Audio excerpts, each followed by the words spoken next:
আজকের দিনটা অর্থাৎ 21 তারিখ দক্ষিণবঙ্গের সব জেলাগুলোতেই হালকা থেকে মাঝারি ধরনের বৃষ্টিপাতের সম্ভাবনা থাকছে, বজ্রবিদ্যুৎ সহ, সাথে দমকা হাওয়া। দু এক জায়গায় শিলাবৃষ্টির সম্ভাবনা থাকছে। প্রভাব বেশি থাকার সম্ভাবনা রয়েছে মেনলি পূর্ব পশ্চিম বর্ধমান, বীরভূম, মুর্শিদাবাদ, নদিয়া, সেই সাথে পুরুলিয়া, বাঁকুড়া, পশ্চিম মেদিনীপুর, হুগলি। এই জেলাগুলোর প্রভাবটা বেশি থাকার সম্ভাবনা রয়েছে। দমকা হাওয়া 50 থেকে 60 কিলোমিটার প্রতি ঘন্টায় কোথাও কোথাও থাকার সম্ভাবনা, দু এক জায়গায় শিলাবৃষ্টির সম্ভাবনা। অন্যান্য জেলাগুলোতে বৃষ্টিপাত থাকবে, বজ্রবিদ্যুৎ সহ, দমকা হাওয়া কোথাও কোথাও 40 থেকে 50 কিলোমিটার প্রতি ঘন্টায় থাকার সম্ভাবনা রয়েছে। প্রধানত মেঘলা আকাশই থাকবে আজকের দিনটা, ফলে দিনের তাপমাত্রাটাও বেশ খানিকটা কম থাকবে মেঘলা থাকার কারণে। কাল থেকে অনেকটা কমে যাবে, তবে আগামীকালও অর্থাৎ 22 তারিখও দু এক জায়গায় স্থানীয়ভাবে হালকা ধরনের বৃষ্টিপাতের সম্ভাবনা থাকবে। তবে যেটা চলছে এটা প্রভাবটা অনেকটাই কমে যাবে। মেনলি উপকূলের কাছাকাছি জেলাগুলো যেমন ঝাড়গ্রাম, পূর্ব পশ্চিম মেদিনীপুর, উত্তর দক্ষিণ 24 পরগনা, এই জেলাগুলো দু এক জায়গায় বজ্রবিদ্যুতের সম্ভাবনা থাকবে। অন্যান্য জেলাগুলো স্থানীয়ভাবে হালকা ধরনের বৃষ্টিপাতের সম্ভাবনা থাকবে আগামীকাল অর্থাৎ 22 তারিখ। পরবর্তী 3-4 দিন অর্থাৎ প্রায় 26 তারিখ পর্যন্ত বেশিরভাগ জায়গাতেই আংশিক মেঘলা আকাশ থাকবে এবং শুষ্ক ওয়েদার থাকবে। পশ্চিমের জেলাগুলো দু এক জায়গায় স্থানীয়ভাবে বৃষ্টিপাতের সম্ভাবনা থাকবে। এছাড়া বেশিরভাগ জায়গাতে শুষ্ক ওয়েদার বজায় থাকবে। 27 তারিখে আবার কিছুটা বাড়বে, বিক্ষিপ্ত বৃষ্টিপাতের সম্ভাবনা থাকবে দক্ষিণবঙ্গের জেলাগুলিতে 27 তারিখে আবার। কলকাতা পার্শ্ববর্তী অঞ্চলের জন্য আগামী 24 ঘন্টায় প্রধানত মেঘলা আকাশ, কয়েক পশলা হালকা থেকে মাঝারি ধরনের বৃষ্টিপাতের সম্ভাবনা থাকছে। দিনের তাপমাত্রা সর্বোচ্চ 35 ডিগ্রি কাছাকাছি, সর্বনিম্ন 19 থেকে 20 ডিগ্রি কাছাকাছি থাকবে। উত্তরবঙ্গের ক্ষেত্রে আজকের দিনটা অর্থাৎ 21 তারিখ প্রভাবটা বেশি থাকার সম্ভাবনা রয়েছে। উত্তরবঙ্গের সব জেলাগুলিতেই প্রভাব থাকবে। ভারী থেকে অতি ভারী বৃষ্টির সম্ভাবনা রয়েছে, বিশেষ করে জলপাইগুড়ি, আলিপুরদুয়ার এই জেলাগুলো রয়েছে।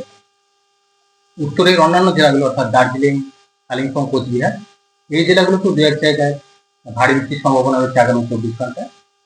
উত্তরের 5টা জেলাতে অর্থাৎ দার্জিলিং, কালিম্পং, জলপাইগুড়ি, কোচবিহার, আলিপুরদুয়ার এই জেলাগুলোর প্রভাব বেশি থাকার সম্ভাবনা রয়েছে বৃষ্টিপাতের পরিমাণ হিসেবে। দু এক জায়গায় ভারী থেকে অতি ভারী বৃষ্টির সম্ভাবনা থাকছে, শিলাবৃষ্টিরও সম্ভাবনা থাকছে।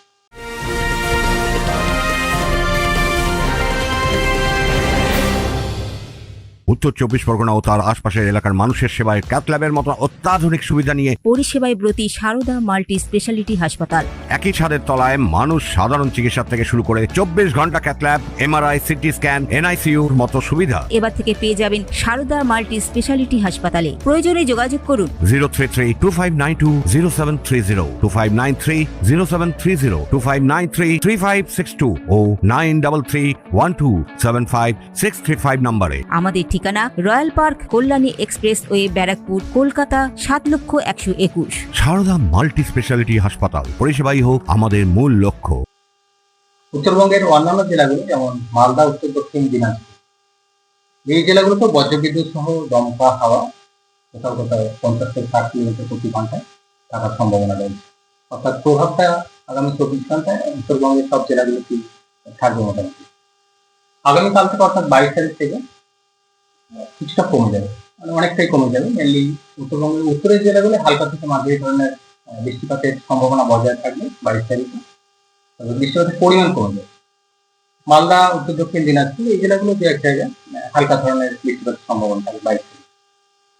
তারপর 26 তারিখ পর্যন্ত এই স্থানীয়ভাবে হালকা ধরনের বা বিক্ষিপ্ত বৃষ্টি, বিশেষ করে উত্তরবঙ্গের উত্তরের জেলাগুলো কন্টিনিউ করবে। একটা না নয়, মানে স্থানীয় ধরনের বা বিক্ষিপ্ত ধরনের বৃষ্টি থাকবে, তার ইন্টেন্সিটি কম থাকবে। 24 তারিখে কিছুটা ইন্টেন্সিটি একটু মাঝারি ধরনের থাকবে, হালকা থেকে মাঝারি ধরনের বৃষ্টিপাতের আবার সম্ভাবনা থাকবে উত্তরবঙ্গের উত্তরে 5টা জেলা। অর্থাৎ তার প্রভাব যদি বলা হয় বেশি থাকবে মেনলি আজকের দিনটাই, আগামী 24 ঘন্টায় উত্তরবঙ্গ, দক্ষিণবঙ্গ দুই জায়গাতেই। আর মৎস্যজীবীদের জন্য আজকের দিনটা সমুদ্রে যেতে নিষেধ করা হয়েছে। একটানা উইন্ড থাকবে না, কিন্তু মাঝে মধ্যে যখন বৃষ্টিপাতের সম্ভাবনা তৈরি হচ্ছে, বজ্রবিদ্যুৎ যখন তৈরি হচ্ছে, সেই সময় দমকা হাওয়া থাকার সম্ভাবনা রয়েছে। 40 থেকে 50 কিলোমিটার প্রতি ঘন্টায়, বেড়ে সেটা 60 কিলোমিটার প্রতি ঘন্টায় থাকার সম্ভাবনা। সেই কারণে মৎস্যজীবীদের জন্য আজকের দিনটা সমুদ্রে যেতে নিষেধ করা, মাঝে মধ্যে এই দমকা হাওয়া থাকার কারণে। কালবৈশাখীর কোনো সম্ভাবনা? দমকা হাওয়া যেটা বলা হলো 50 থেকে 60 কিলোমিটার প্রতি ঘন্টায় দমকা হাওয়া বজ্রবিদ্যুৎ সহ বৃষ্টিপাতের সম্ভাবনা থাকছে, বিশেষ করে পূর্ব পশ্চিম বর্ধমান, বীরভূম, মুর্শিদাবাদ, নদিয়া, পুরুলিয়া, বাঁকুড়া, পশ্চিম মেদিনীপুর, হুগলি এই সাইডটার প্রভাবটা বেশি থাকার সম্ভাবনা রয়েছে। শিলাবৃষ্টির সম্ভাবনা থাকছে দক্ষিণবঙ্গের জন্য।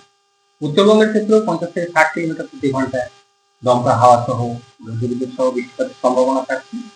দু এক জায়গায় ভারী থেকে অতি ভারী বৃষ্টির সম্ভাবনা, বিশেষ করে উত্তরের জেলাগুলো শিলাবৃষ্টির সম্ভাবনা রয়েছে। উত্তরের জেলাগুলো বৃষ্টিপাতের কারণ যেটা বলা হচ্ছে, মেনলি বঙ্গোপসাগর থেকে জলীয়বাষ্পের প্রবেশ খুব বেশি রয়েছে।